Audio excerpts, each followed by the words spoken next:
Hello, my friends. Welcome back. I am so happy you are here with me today.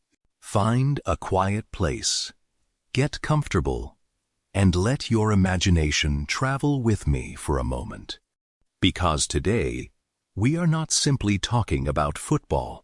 We are talking about a man who changed football forever. A man who did not just play the game, but completely reinvented the way the world understood it. This is the story of Johan Cruyff. If you enjoy learning English through real stories about extraordinary people, make sure you follow storyline icons.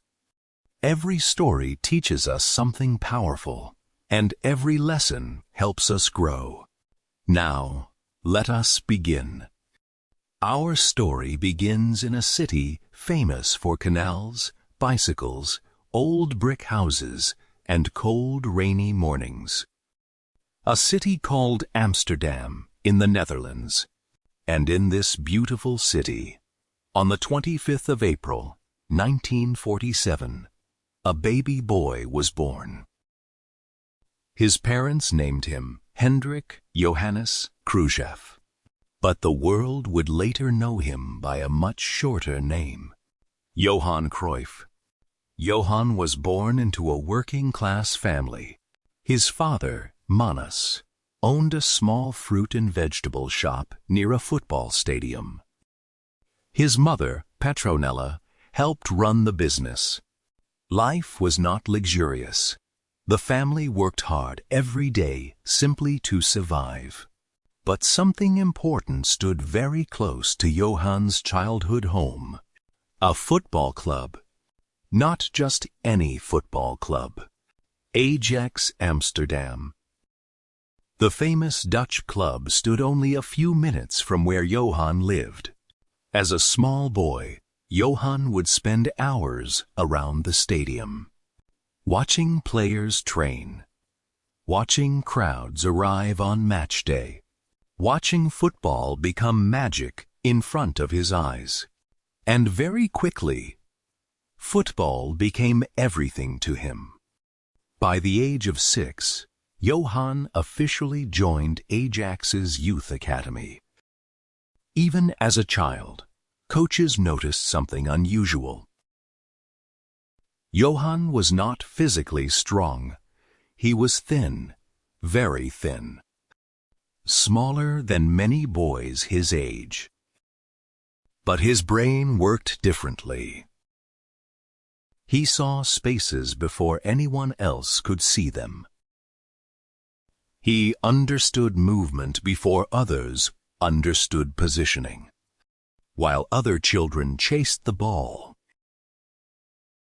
Johan seemed to understand where the ball was going before it arrived. And then, life changed.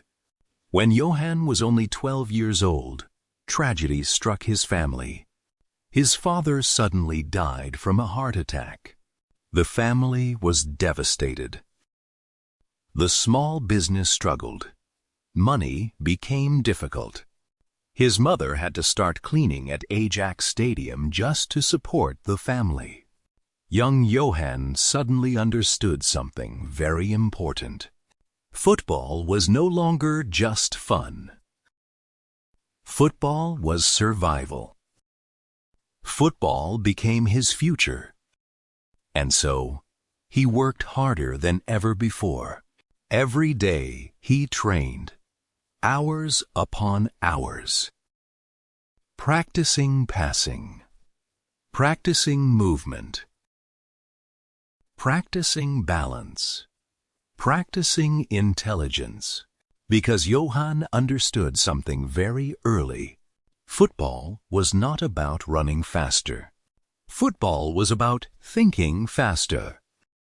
At 17 years old, in 1964, Johan made his first team debut for Ajax. And immediately, people noticed. This skinny teenager played with confidence far beyond his age. His first touch looked effortless. His movements confused defenders. His passes created chances nobody expected. It felt like he was seeing the future. And within only a few seasons, Ajax became unstoppable. But something bigger was happening.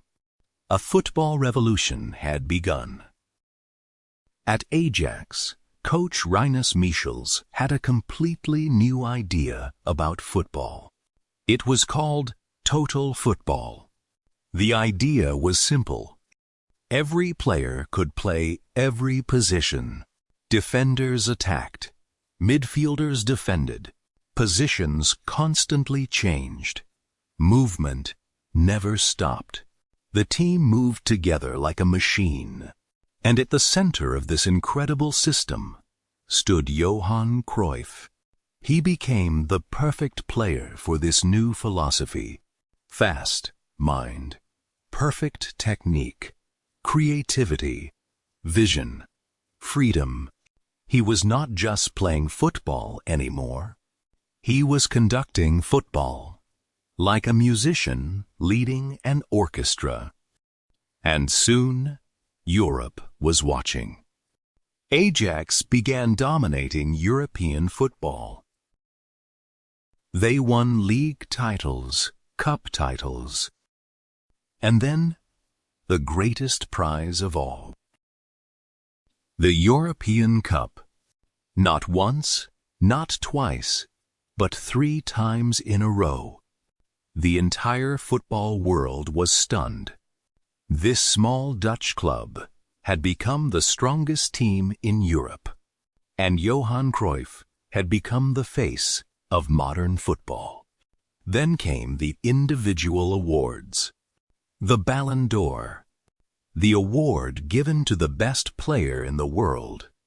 Johan won it once, then twice, then a 3rd time. Something very few players had ever achieved. And people began asking an extraordinary question. Had football itself evolved because of Johan Cruyff? But then came the greatest challenge of all. The 1974 FIFA World Cup, West Germany. The Netherlands arrived as a team unlike anything the world had ever seen. Their football looked almost unreal. Players moved everywhere. Passes came from impossible angles. Defenders attacked like Stritus. Midfielders appeared everywhere. It was beautiful. And Johan Cruyff was the heartbeat of everything. In the opening matches, the Dutch destroyed opponents. The world became obsessed. Crowds were not simply watching football. They were watching art. And then came the final. The Netherlands versus West Germany. Something incredible happened. The Dutch kicked off. They passed the ball around. German players could not touch it. The ball moved from one orange shirt to another, and before Germany had even touched the ball once, Cruyff dribbled into the penalty area and won a penalty. The Netherlands scored 1-0 after only 1 minute. The world thought history had already been written. But football can be cruel. Germany slowly fought back. They equalized. Then they scored again. Final score: West Germany 2, Netherlands 1. Cruyff stood there, heartbroken. The greatest team in the world had lost the biggest match. And strangely, this defeat would follow him forever. People remembered the beautiful football, but the trophy was gone. Sometimes beauty alone is not enough. Soon after the World Cup, Johan made another huge decision. He left Ajax and moved to Spain. to a club desperate for change, FC Barcelona. Barcelona had suffered for years. They wanted a hero. And Johan arrived like a storm. In his very first season, he transformed the club completely. Barcelona suddenly played fearless football again. Crowds returned, excitement returned, belief returned. And then came one unforgettable night. Barcelona faced their biggest rivals, Real Madrid. In Madrid, nobody expected what happened next. Barcelona destroyed them, 5-0 inside their own stadium. It became one of the most famous victories in club football history, and Johan Cruyff became a legend in Barcelona forever. Years passed. Eventually, age began catching up. His legs slowed down, his body changed. And finally, Johan retired. For many players, that would be the end. But not for Cruyff, because Cruyff's greatest influence had not even begun. He returned to football as a manager. First Ajax, then Barcelona, and once again, he changed everything. At Barcelona, he built a team known as Dream Team. A team built not around physical power, but intelligence, possession, passing, creativity, movement. Exactly the same football philosophy he believed in his entire life. Under Cruyff, Barcelona won their first ever European Cup in 1992. But more importantly, he created something much bigger. A football identity, a philosophy, a culture. He helped build the football system that Barcelona still follows today. And years later, young players entered Barcelona's academy and learned under the philosophy Cruyff created. One of those young boys was a quiet child from Argentina. A small boy with growth problems. A boy called Lionel Messi. And another player learning that philosophy would later become one of football's greatest managers. Pep Guardiola. Without Johan Cruyff, modern Barcelona may never have existed.